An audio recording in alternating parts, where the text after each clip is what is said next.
የፕሪቶሪያው ስምምነት በንገጠመው ፈርሷል ወይስ እየሰራ ነው?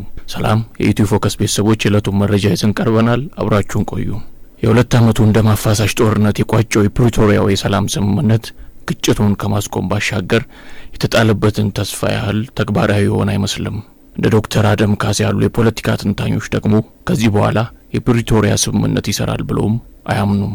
15 አንቀጾች ያሉ ስምምነቱ የኢትዮጵያ መንግስትንና የህወሓት ወኪሎችን ጨምሮ የአምስት ሰዎች ፊርማ ያረፈበት ነው። የስምምነቱ ዋነኛ ማጠንጠኛ በቋሚ የተኩስ አቁም ዘላቂ ሰላም ማምጣት ነበር። የፌዴራል ሉዓላዊነት፣ የግዛት አንድነትና ህገ መንግስትን ማክበር፣ እንደ ስልክና ባንክ የመሳሰሉ መሰረታዊ አገልግሎቶችን መመለስ፣ ሰብአዊ እርዳታ አቅርቦት፣ ትጥቅ መፍታትና ውህደት፣ ስደተኞችንና ተፈናቃዮችን መመለስ እንዲሁም የሽግግር ፍትህ የስምምነቱ ቁልፍ ክፍሎች ናቸው። ስምምነቱ በሁለት ተስማሚዎች መካከል መተማመን ለመፍጠር ሁለቱም ወገኖች መፈጸም አለባቸው ብሎ የሚዘረዝራቸውን ኃላፊነቶችም የያዘ ነው። መሰረታዊ አገልግሎቶችን መመለስ፣ የሰብአዊ እርዳታ ማቅረብ፣ ከፊል ተፈናቃዮችን መመለስ እንዲሁም ከሽብርተኝነት መዝገብ መፋቅን የመሰሉ እርምጃዎች ወዲያው ተወስደዋል። ስምምነቱ ቀን በመቁረጥ ቀላል መሳሪያዎችን ጨምሮ የተሃድሶ ኮሚሽን ከትግራይ ክልል 275,000 ገደማ ታጣቂዎችን ትጥቅ እንደሚያስፈታ የተናገረ ቢሆንም በእቅዱ ልክ ግን መራመድ አልቻለም። በዚህና በሌሎች ምክንያቶች ዓለም አቀፍ ድጋፍ የተቻለው ስምምነቱ አልተፈጸመም የሚሉ ክሶች መሰማት የጀመሩት ስምምነቱ ከተፈረመ በኋላ በወራት ውስጥ ነው። በተለይም የይገባኛል ውዝግብ ያለባቸው ደቡባዊ ምዕራብ ትግራይና አካባቢዎች እንዲሁም የተፈናቃዮች መመለስ ጉዳይ ጠንካራ ጥያቄዎች የተነሱባቸው ናቸው። በመቶ ሺዎች የሚቆጠሩ ተፈናቃዮች ከ3 ዓመታት በኋላም መጠለያ ጣቢያዎች ውስጥ ሲሆኑ ተፈናቃዮቹ የከፋ የሰብአዊ እርዳታ ችግር እንደገጠማቸው በተደጋጋሚ ሰላማዊ ሰልፎች ድምጻቸውን አሰምተዋል። ከ3 ዓመታት በኋላም ትጥቅ ፈተው ወደ ማህበረሰቡ ያልተዋሃዱት የክልሉ ተዋጊዎቹ ጉዳይም እንዲሁ የዓለም አቀፍ ህግና የፖለቲካ ተንታኝ የሆኑት ዶክተር አደም ካሴ የፕሪቶሪያውን ስምምነት ለመነጋገር አስቸኳይ ሁኔታ የመፍጠሪያ መሰረት ብቻ አድርገውም ይመለከቱታል። ትግራይ ክልልን ወደ ፌዴራል፣ ወደ ተቋም፣ ወደ ፖለቲካው፣ ወደ አስተዳደሩ፣ ወደ ኢኮኖሚ መመለስ ከዚያም አልፎ ደግሞ የተለያዩ ነጥቦች ላይ ስምምነት ለማድረግ እንዲሁም ለመነጋገር አስቸኳይ ሁኔታ የመፍጠር ነው እንጂ ስምምነቱ በራሱ የሚፈታው ነገር አልነበረም ይላሉ። ሆኖም ክልሉ ወደ ፌዴራል አልተመለሰም ሲሉ የፌዴራሉ ውክልናና የህወሓትን ህጋዊ ሰውነት ማጣት ለአብነት በማንሳት ስምምነቱ ላለመፈጸሙ መሰረታዊ ችግር አድርገው ያዩታል። የሰላምና ግጭት ጥናት ተመራማሪ የሆኑት ፕሮፌሰር ሸትል ትሮንቮል በሁለቱም የፌዴራል መንግስቱ ምክር ቤቶች ውስጥ ትግራይ የፌዴራል ውክልና ማጣት ስምምነቱ ላለመፈጸሙ ከሚጠቅሷቸው ምክንያቶች ውስጥ አንዱ ነው።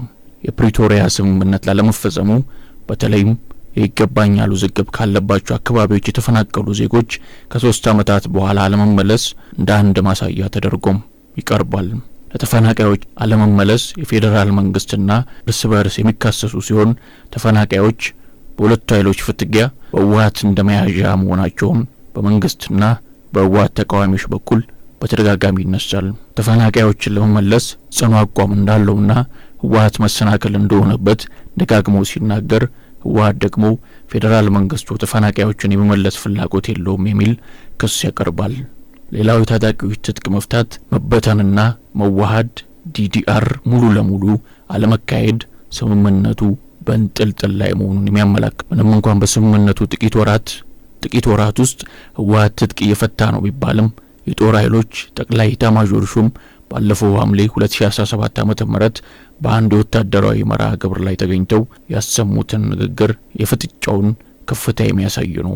ታንክና መድፉን አስረከቡ፣ አየር መቃወሚያውን አስረከቡ፣ ባለፈው ያስረከባችሁት አለ፣ ይህ ግን ደብቃችሁ ያቆያችሁት ነው፣ አሁን ብቅ እያደረጋችሁትም ነው፣ በፕሪቶሪያ ስምምነት መሰረት አስረክቡ ሲሉ አሳስበዋል። ጠቅላይ ሚኒስትር አብይ አህመድ ባለፈው ሳምንት በህዝቡ ተወካዮች ምክር ቤት ቀርበው ትግራይ የምንልከው በጀት ሙሉ በሙሉ የሚውለው ለወታደሮች ነው፣ ይህ ትግራይን እየጎዳ ነው ያለው በእነዚህና በሌሎቹ ምክንያቶች የስምምነቱ ዋነኛ ቁልፍ ጉዳዮች ወደ ተግባር ባለመሸጋገራቸው በሁለቱም ወገን ስጋትና ጥርጣሬን ፈጥሯል።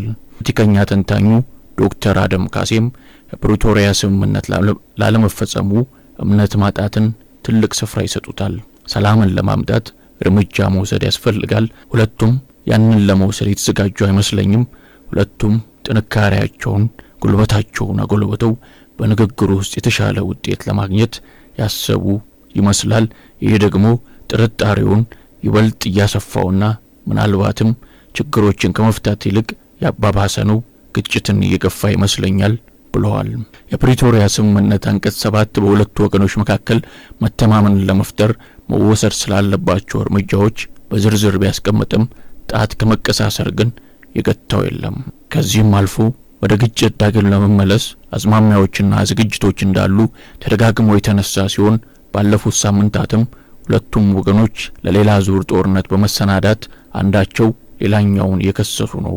ዶክተር አደም ከህወሓት ህጋዊ እውቅና ማጣት እስከ መከፋፈል ድረስ የተፈጠሩ እውነቶች አለመተማመኑን እንደጨመሩ ጠቅሰው በንግግር ለመፍታት ሳይሆን በጉልበት ላለመጠቃት ራስን ማዘጋጀት በአብዛኛው ቅድሚያ የተሰጠው ይመስላል ይላሉ። እምነት በሌለበት ሁኔታ ህወሓት ትጥቁን እንዲፈታ ማሰብ ከባድ ነው። የድንበር ጉዳይ ስራ ሳይበጅለት ፍላጎት ቢኖርም የተፈናቀሉ ሰዎችን መመለስ እጅግ በጣም ከባድ ነው የሚሆነው። መሰረታዊ የሆኑ ነገሮች ላይ መፍትሄ ሳይበጅ እነዚህን ነገሮች መመለስ እጅግ በጣም ከባድ ነው። መጀመሪያ ወደ ጦርነት ያስገባው አለመተማመን አልቀነሰም፣ እንዲያውም ጨምሯል። አንጻራዊ መተማመን ካልተፈጠረ ደግሞ ነገሮች ይፈታሉ ብሎ ማሰብ ከባድ ነው ይላሉ። የሰላምና ግጭት ጥናት ተመራማሪ የሆኑት ፕሮፌሰር ሽተል ትሮምቮል የፕሪቶሪያ ስምምነት ከመጀመሪያው ቀኑ ጀምሮ የተዳከመ ነው፣ ላለፉት 1 ዓመት ተኩል ገደማ ቁልፍ ስምምነቶችን ማስፈጸም አልተቻለም ብለውም በፕሪቶሪያ ስምምነት በዋናነት የተጠበቀው ነገር መህለ ባለው ጊዜያዊ አስተዳደርና በፌዴራል መንግስቱ መካከል ግልጽ ግጭት እንደ ጦርነት እንዳይኖር ማድረግ መሆኑንም በመጥቀስ የፕሪቶሪያው ስምምነት ከሞላ ጎደል ፈርሷል የሚል አመለካከት አላቸው። ለዚህም ተመራማሪው እንዳስረጀ የሚያቀርቡት ሁለቱም ወገኖች በጠላትነት እየተያዩ ለዳግም ጦርነት የተዘጋጁ መሆናቸውን ነው። በእርግጥ ባለፉት ወራት በህወሓት በኩል ትጥቅ መፍታት እንደማይኖርና የተጨማሪ የኃይል ስልጠና የተካሄደ መሆኑን ወታደራዊ መሪዎች ከመናገራቸውም በላይ በተለያዩ መንገዶችም እየተገለጸ ነው። በመንግስት በኩልም ከየትኛውም ወገን ለሚመጣ ስጋት ምላሽ ለመስጠት የመከላከያ ሰራዊቱ ተገቢውን ዝግጅት ማድረጉን ከጠቅላይ ሚኒስትሩ ጀምሮ ከፍተኛ ወታደራዊ ባለስልጣናት ሲናገሩም ቆይተዋል። በተጨማሪም ህወሓት በቀደመው ስርዓት ከኢትዮጵያ መንግስት ጎን ተሰልፎ ከወጋው የኤርትራ መንግስት ጋር ጽምዶ የሚባል ጥምረት በመፍጠር ለጦርነት የተዘጋጀ ነው በማለት መንግስት ይከሳል። ህወሓት በበኩሉ የስምምነቱን 3ኛ ዓመት አስመልክቶ ጠው መግለጫ መንግስት ሌላ ዙር ጦርነት ለማካሄድ ግልጽ እንቅስቃሴ እያደረገ ነው ሲል ከሶ ለዓለም አቀፉ ማህበረሰብ አቤቱታውን ማቅረቡም ይታወሳል። ስምምነቱ አለመፈጸሙ ምን አንድምታ አለው? ትግራይ ክልልን አልፎ ተዛምቶ የነበረው ጦርነት በስምምነት እንዲቋጭ ዓለም አቀፍ ጫናዎች በርትተው ነበር። ሁለቱ ወገኖች በተለያየ ጊዜ ለድርድር በጠረጴዛ ዙሪያ ሲቀመጡም ሆነ መስማማታቸውን ሲያበስሩ ድጋፍ ዘንቦላቸዋል። በሰነዱ ላይ ይህን ስምምነት ለማስፈጸምና ለመከታተል በአፍሪካ ህብረት የባለሙያዎች ቡድን የሚታገዝና በአፍሪካ ህብረት ሊቀመንበርነት የሚመራ ከሁለቱም ወገኖችና ከኢጋድ ወኪል የያዘ የጋራ ኮሚቴ እንደሚቋቋሙ ይደነገጋል። ኮሚቴው የስምምነቱን አፈጻጸም በይፋ ሐምሌ 2 2016 ዓ.ም በአዲስ አበባ ባካሄደው ስብሰባ መገምገሙን ያሳወቀ ሲሆን ዝርዝር መረጃም ሆነ ከዚህም ጊዜ በኋላ በይፋ ያለው ነገር የለም። ስምምነቱ ሙሉ ለሙሉ ገቢራዊ አለመሆኑን እረፍት የሚነሳ መሆኑን የፖለቲካ ተንታኙ ዶክተር አደም ካሴ ከማገገም ይልቅ እንደ ሀገርና እንደ ማህበረሰብ ሐሳባችን፣ አቅማችን፣ ጉልበታችን፣ ሀብታችንም ለጦርነት ነው የሚሆነው አንድምታውን ሲገልጹም ችግራችንን ተነጋግረን ተስማምተን እንፈታዋለን የሚለውን የይቻላል ሐሳብ ያፈረሰው ይመስለኛል በማለትም ሌሎች ግጭቶችን በድርድር እንዳይፈቱ አሉታዊ ተጽዕኖ እንደሚያሳርፍ ይጠቁማሉ። ዶክተር አደም ከዚህ በኋላ የፕሪቶሪያ ስምምነት ይሰራል ብለው አያምኑም።